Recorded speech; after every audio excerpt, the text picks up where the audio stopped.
Hello and welcome to the Maths 2 component of the online BSc program on data science and programming. In this video, we are going to talk about computing derivatives and L'Hopital's rule. So, this is a continuation of our discussion on the notion of differentiation, which we started because we wanted to talk about tangents, and we are coming close to understanding how to talk about tangents. So, before that, we are going to talk about how to compute derivatives first, and then we are going to see a very nice application of derivatives to computing limits, which we used actually in defining derivatives.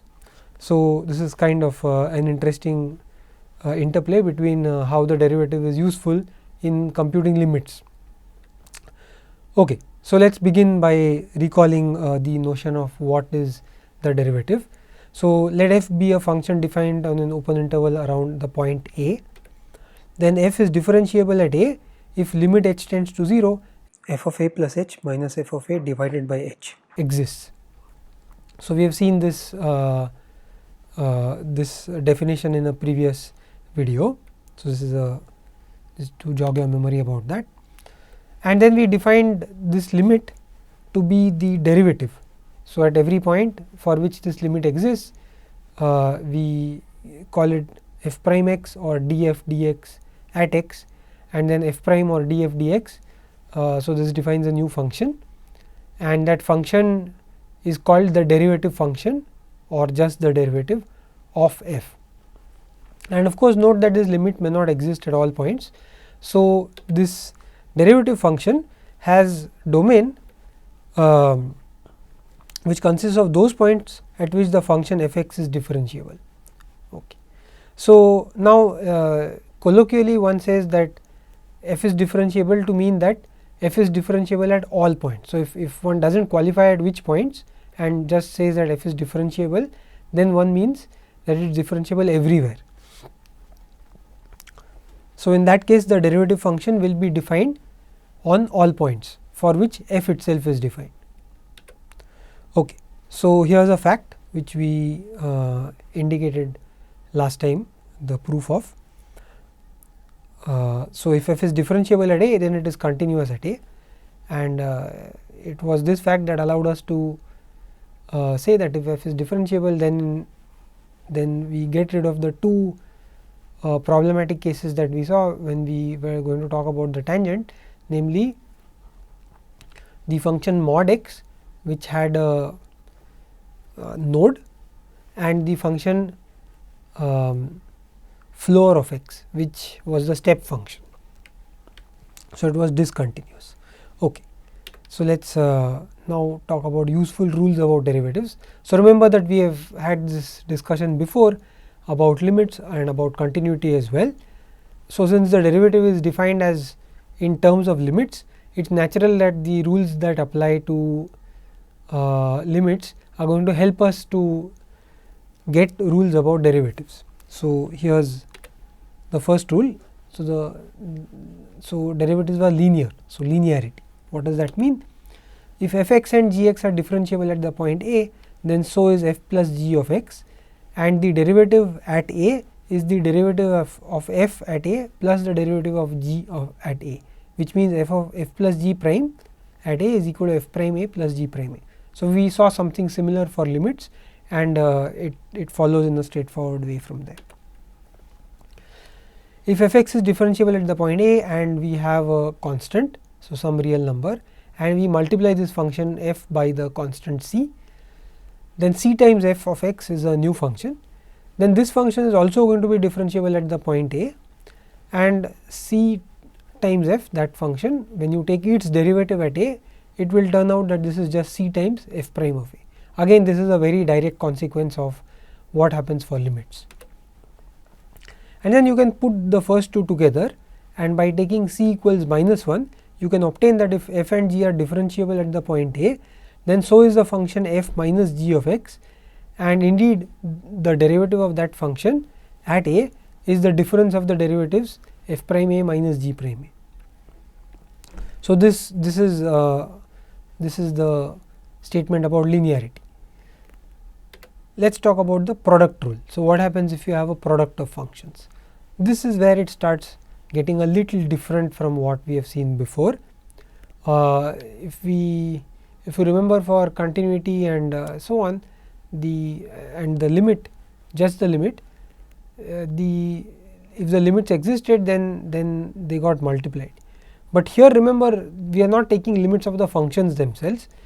What we are taking limit of is f of x plus h minus f of x divided by h. So, this is a much more trickier limit. So, if you wanted to take the limit of the product, so now here we have two functions f and g which are differentiable at a. So, then what happens is that f times g is also differentiable at a, and in fact the product, the derivative of the product at a is f prime a times g a plus f of a times g prime a. So, this is a little different from what we saw. So, let us maybe quickly let me try to give you a brief idea of why it works out like this.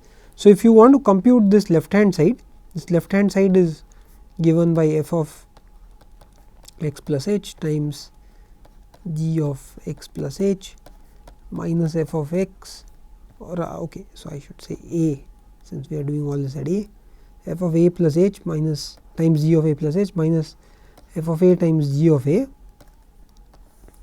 divided by h, limit h tends to 0. That is what this thing is going to be, right.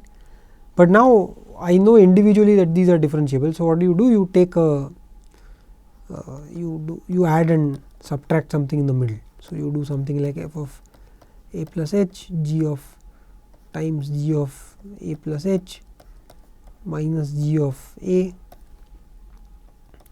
plus f of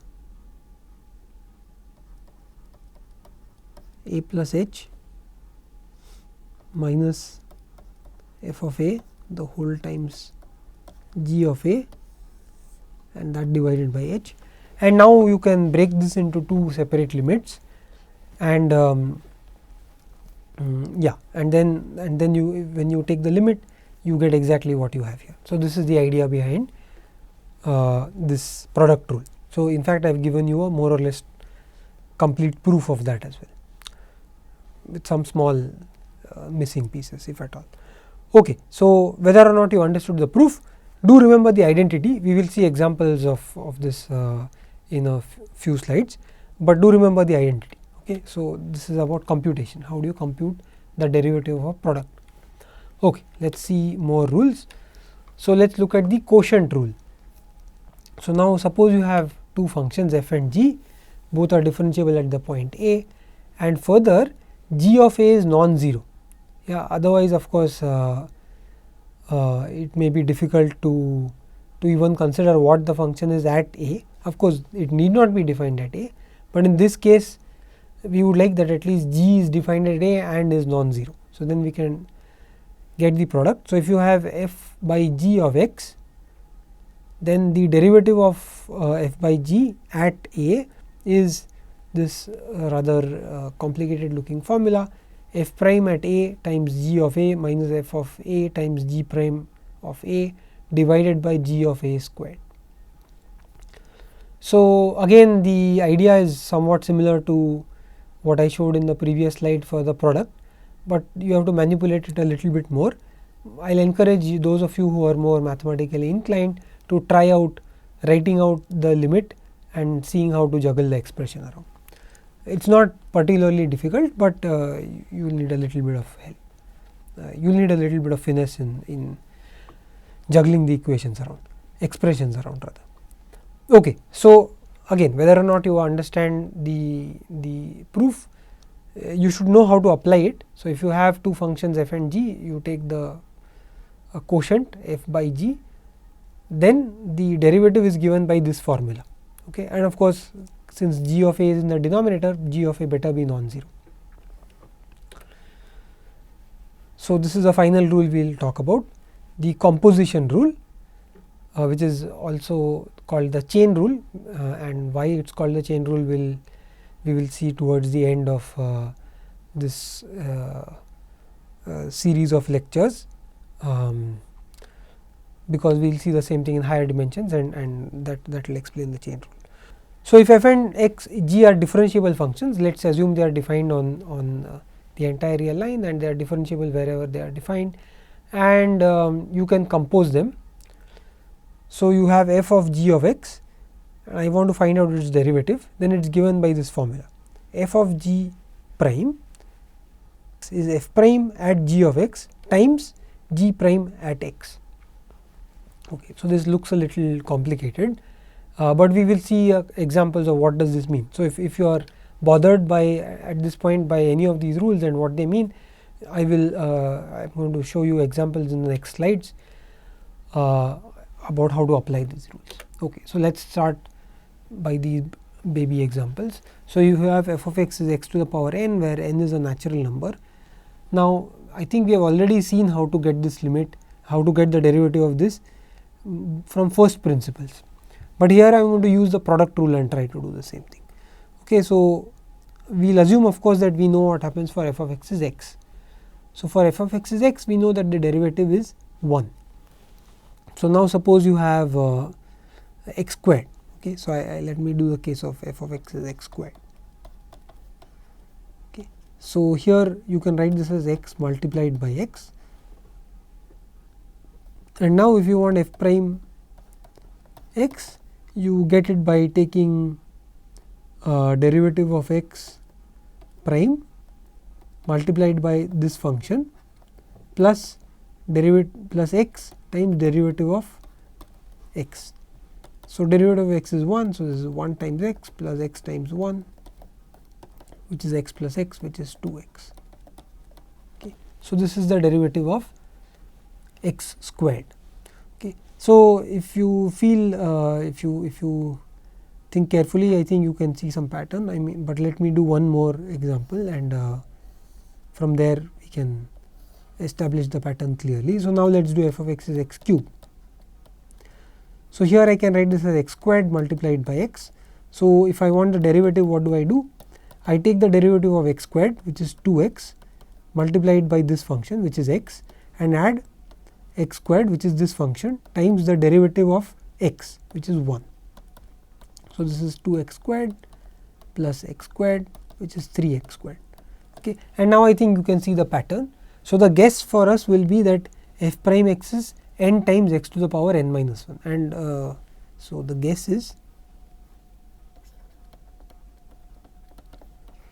f of x is x to the n, f prime x is n times x to the n minus 1. Now, we will prove this. So, to prove this, the standard route is something called induction, which means I will assume we know this for n minus 1, and then I will use it for x to the n. So, I will write this as x multiplied by x to the, or maybe x to the n minus 1 multiplied by x, in keeping with this example here. So, here we had x cube is x squared times x, here we have x to the n is x to the n minus 1 times x, and now f prime x is going to work out to be,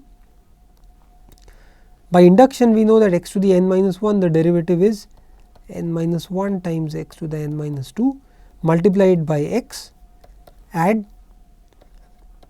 the same function x to the n minus 1 and multiply by the derivative of the second function, which is 1, and that gives us n minus 1 times x to the n minus 2 times x is x to the n minus 1 plus x to the n minus 1.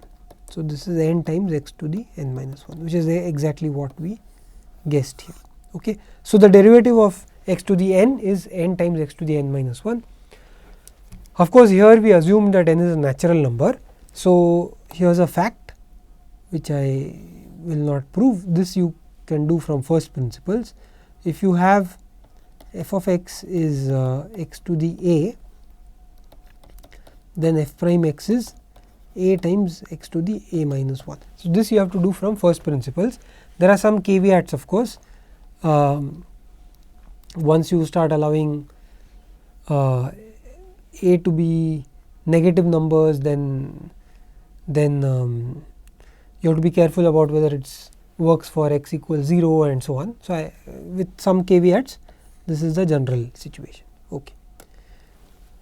But the point I was trying to make here was how to apply the product rule. So, I hope that is clear. Let us now take this polynomial function, let us find its derivative, and now it is very easy to find this, right, because I know linearity. So, that means for each of these monomials, each of these powers and its coefficients, I can compute my derivative separately and then just add it or subtract it as per the sign. So, the derivative of 5x cube is 5 times the derivative of x cube, because remember constants come out.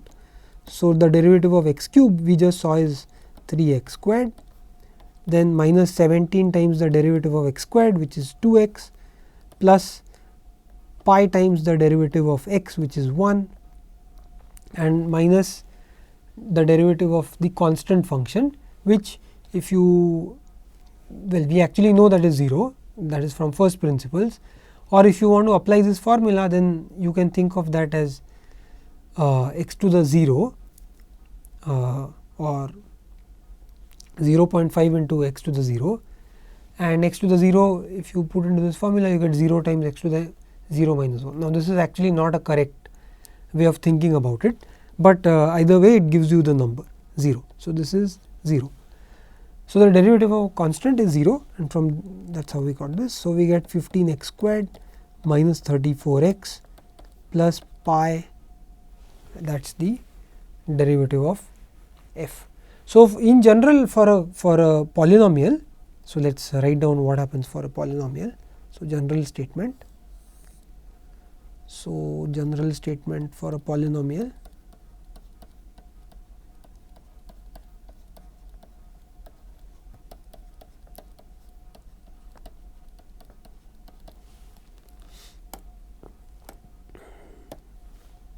So, suppose f of x is a n times x to the n plus a n minus 1 times x to the n minus 1 and so on all the way up to a 0, then f prime x is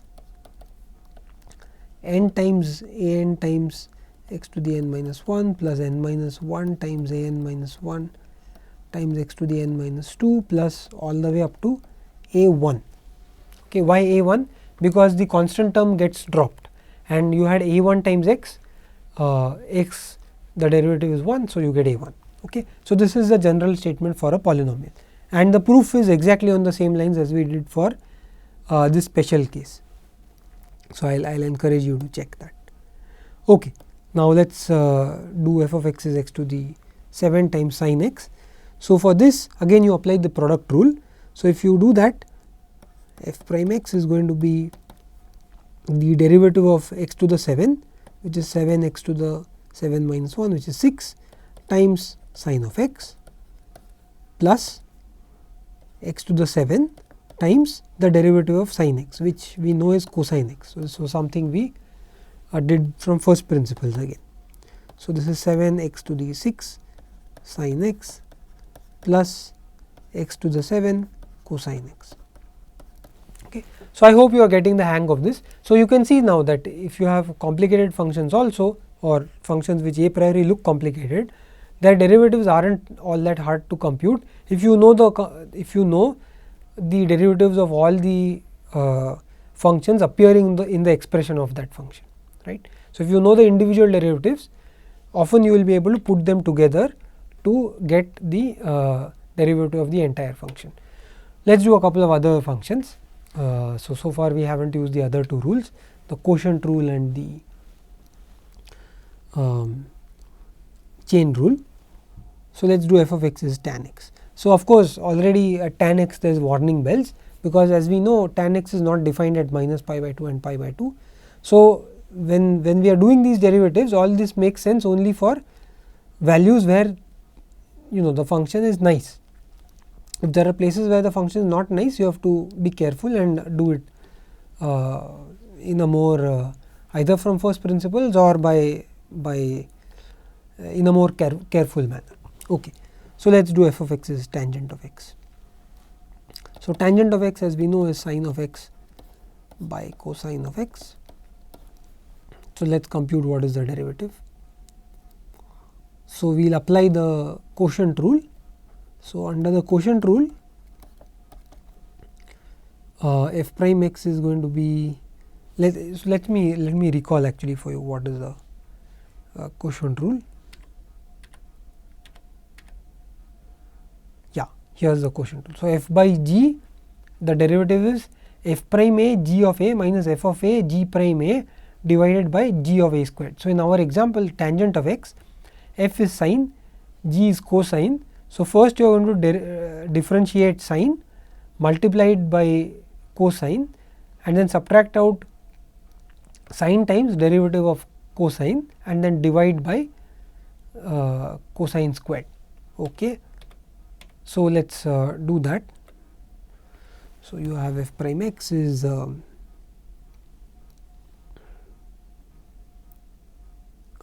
sine, the derivative of sine is cosine of x times cosine of x. So, the first cosine came as the derivative of sine x, the second cosine came from the denominator cosine x, okay, minus sine of x, which is the numerator, multiplied by the derivative of the denominator, which is minus sine of x, right. So, the derivative of cosine x is minus sine x, and then you divide by the denominator squared, and so this gives you cosine squared x plus sine squared x divided by cosine squared x. And now we are familiar with this identity, we have seen this before. So, this is 1 by cosine squared x, sine squared plus cosine squared is 1, and 1 by cosine squared x you can write as secant squared of x. This was one of the definitions of secant. So, what is the upshot? The upshot is that the derivative of the tangent function is the square of the secant function. Now, as I said, of course, you have to be careful at pi by 2 and minus pi by 2 and all odd multiples of pi by 2. At those values, of course, cosine is 0, and as a result this expression will not make sense. Okay. So, this is valid only for other values. Fine. What about 1 over x to the power r? So, in the previous slide we talked about x to the power a, that was a times x to the power a minus 1, and we showed it for x to the power n, where n was a natural number. Now, let us use that to let us assume we know what happens for x to the power r when r is positive, and then from there ask what happens for 1 over x to the power r. Again, the same caveats as in the tan x example hold. This function is not defined at 0. So, we are talking about all values other than 0. Okay. So, what is the derivative here? So, by definition you take the denominator, multiply by the derivative of the numerator, subtract out, I wrote this in the opposite way, let me write it in the way the rule is described. So, take the derivative of the numerator, multiply by the denominator, subtract out the numerator minus the derivative of the denominator, and divide by the denominator squared. Okay. So, as we know d dx of 1 is 0, for a constant the derivative is 0. So, the first term does not contribute, and the second term, what does it give us? So, in the second term we get r times x to the power r minus 1, and comes with a minus sign, and then you divide by x to the power 2r, and now we can rewrite this in a different way as so you have minus r times. So, remember that 1 over x to the power r can also be written as x to the power minus r. So, this is x to the minus r times x to the power r minus 1 minus 2r, which is minus r times x to the power minus r minus 1. Yeah. So, this also satisfies the same rule as we saw for the natural numbers, that if you have x to the power n, the derivative is n times x to the power n minus 1. So, if you have x to the power minus r, the derivative is minus r times x to the power minus r minus 1. Okay. And then let us do tangent of 2x, and I am giving this example for a specific reason. One way of doing is to do it as sine of 2x divided by cos. You can write it like this, and then ask what is the derivative of sine 2x, etc. What is the derivative of cosine 2x? The other way is that we know this in terms of tangent of x. So, this is 2 times tangent of x divided by 1 minus tangent squared of x, and now we know the derivative for all the terms involved. But I am going to do a slightly different way. So, I am going to use the composition rule, right. So, what did the composition rule say? So, the composition rule told us that if you have a function which you can compose, so here we can write this function as, so you take g of x to be 2x, okay, and let us say h of x to be tangent of x, then f of x is h of g of x, right. And now I can apply my composition rule. So, if you apply the composition rule, you get f prime of x is h prime at g of x multiplied by g prime at x. So, let us see what that gives us.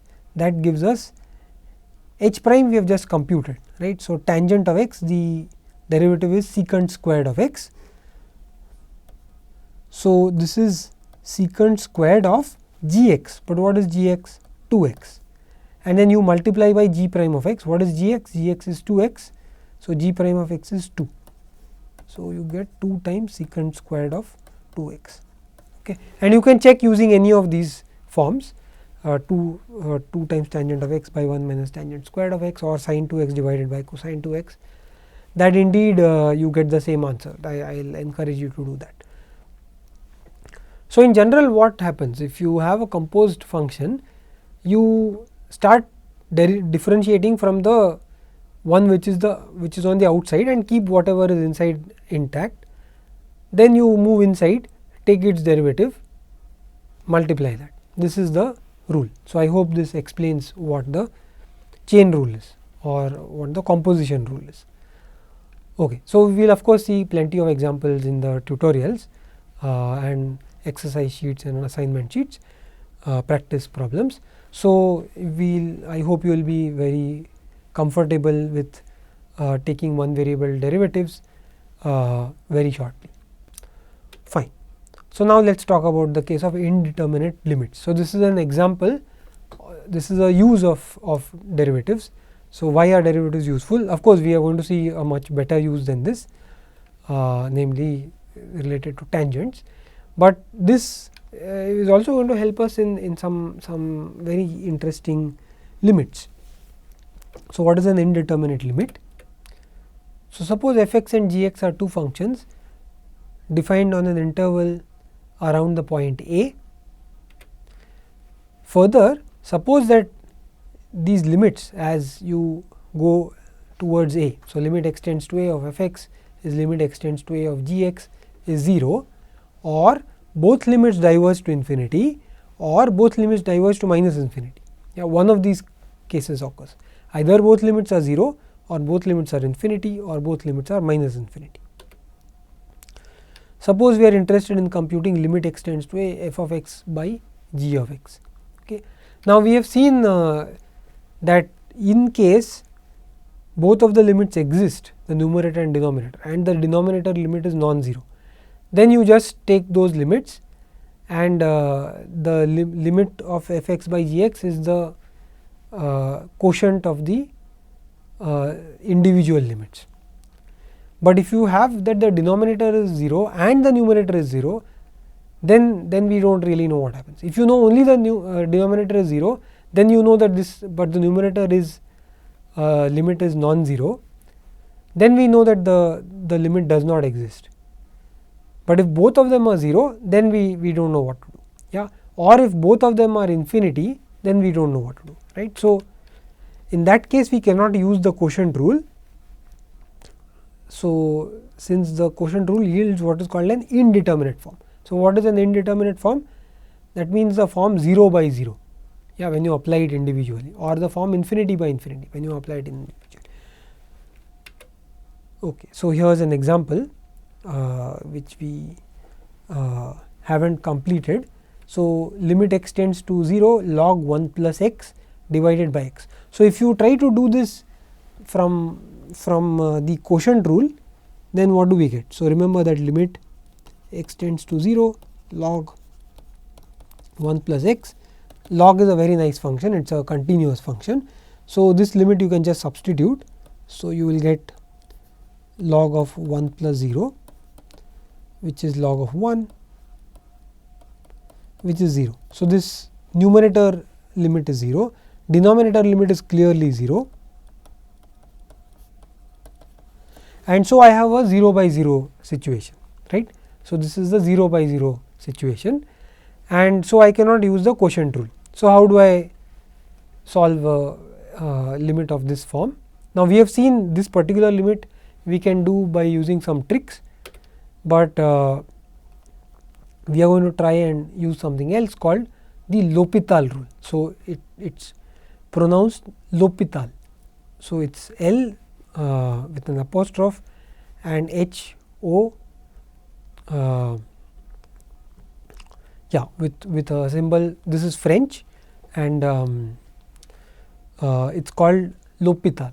So, the H is silent, and actually this word after the L is the French word for hospital. So, this is someone's name, it is a family name, and LHpitals was a French mathematician, and this rule is quite unfortunately named after him, although it is quite likely that it was discovered by his mentor, whom he possibly paid off to get it named after himself. Okay. So, his mentor was someone named Bernoulli, which you may have, the name might be familiar from the statistics courses. Okay. So, what is the LHpitals rule? So, in the situation of the indeterminate form, suppose the following conditions hold: f prime and g prime exist on this interval. So, which interval? That same interval on which f and g exist, except possibly at a. G prime x is non-zero on this interval, except possibly at a, and limit x tends to a, f prime x by g prime x is L. This is extremely important, that the limit of the quotient of the derivatives does exist. Okay. Then limit x tends to a, f x by g x is equal to L. This seems like somewhat of a miracle. So, what is the rule saying? The rule is saying that limit x tends to a f x by g x, you can't apply the quotient rule because you have an indeterminate form. But then what you can do is, if both the derivatives exist and satisfy these properties, and the quotient of the derivatives exists, then the limit x tends to a, f x by g x exists and is actually the limit of the quotient of the derivatives. So, it is the same L. Okay. Let us do this example now. So, we have the indeterminate form. So, now let us apply LHpitals rule. So, by LHpitals rule, you can differentiate the numerator and the denominator. So, what is the derivative of the numerator? So, the derivative of the numerator is 1 by 1 plus x. This was something that we saw in the in one of the previous videos. We actually saw natural logarithm of x, but you can use the composition rule to get this. Yeah, it's a straightforward consequence. So, I'll encourage you to check that. And what is the derivative of the denominator? It's 1. And so, if you look at 1 by 1 plus x divided by 1, you get just 1 by 1 over x, and when you take the limit as x tends to 0, that limit certainly does exist. And what is that limit? Well, you can really substitute, because for that limit it is a continuous function at 0, no problem. So, you get 1 by 1 plus 0, which is 1.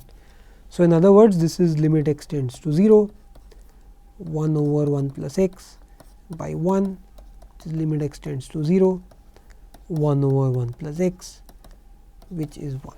Yeah, and this gives us the result. Okay, let's do a couple of other examples. So I'm going to go through these rather fast. So let's look at the limit extends to 2 of x square minus 5x plus 6 divided by x minus 2. All of these actually we have done before, right? But now we are going to use L'Hopital to do them. Well, this is a 0 by 0 form that we had seen before. So what can I do? I can differentiate. If you differentiate, you get 2x minus 5. You can divide that by the derivative of x minus 2, which is 1. And now if you apply the limit, well, this is just a polynomial function. Wonderful. So what do I get? I get 2 times 2 minus 5. So 4 minus 5 is minus 1. If you remember, this is exactly what we got, because this function is exactly the function x minus 3 except at 2, and then you can just substitute, and if you do that, you will get a minus 1. Okay, but I'm doing this fast. Ideally what we should have done is compute both the derivatives, check those conditions that we have before, and then apply. But I know those are going to hold, so I'll encourage you to check them. So I'm just going to directly do the calculation without doing the checking. Okay, so now we have sin x by x. If you remember, this was a fairly complicated proof that this limit is 1. So instead we can apply L'Hopital. Differentiate the numerator, you get cosine x. Differentiate the denominator, you get 1. So this is limit extends to 0 of cosine x. Well, cosine is a very nice function, continuous function. You can substitute cosine of 0, which is 1. Okay, let's do this one. So this is limit extends to infinity of a plus b times e to the power x divided by c plus d times e to the power x. Now, in our previous in what I showed you before, I had written down that it should be defined in the neighborhood of a, where a is a point, etc. So we can allow that point to be infinity, although infinity is not a point in the real line, but we can think of it as a point at the end, whatever that means, of the real line.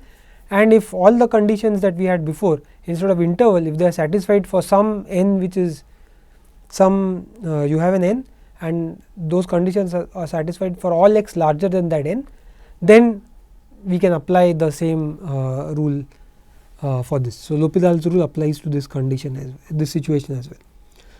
And here what do we get? We get the infinity by infinity form, because you have a plus b times e to the power infinity divided by c plus d to the power d times e to the power infinity. So this is the infinity by infinity form. So now what you can do is you can differentiate. If you differentiate, you get b times e to the power x divided by d times e to the power x.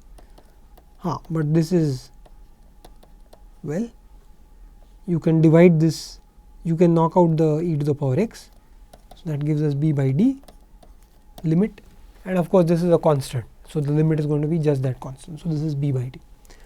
So if you remember how we did this earlier, we multiplied everything by e to the power minus x, and then we got the limit, right? Okay, and here's the final example. So this one we did by some trigonometric jugglery, because we know that cosine of x we can express in terms of sine of x by 2 and so on, and we use that in order to get this answer. Instead, what you can do is you can differentiate. If you differentiate, the derivative of the numerator is sine x, because for cosine x the numerator is derivative is minus sine x. So you will get minus of minus sine x, which is sine x.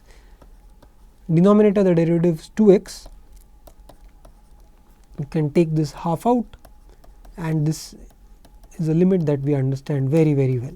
So this is half. We have done it right here by using L'Hopital or from first principles using geometry, and that gives us half, which is what we got earlier. So I hope these examples convince you that L'Hopital's rule is a very nice rule, and many nice indeterminate cases can indeed be quickly resolved using this L'Hopital's rule. So in this video we have seen some useful ways of computing derivatives, and we have seen an application to computing indeterminate limits. Thank you.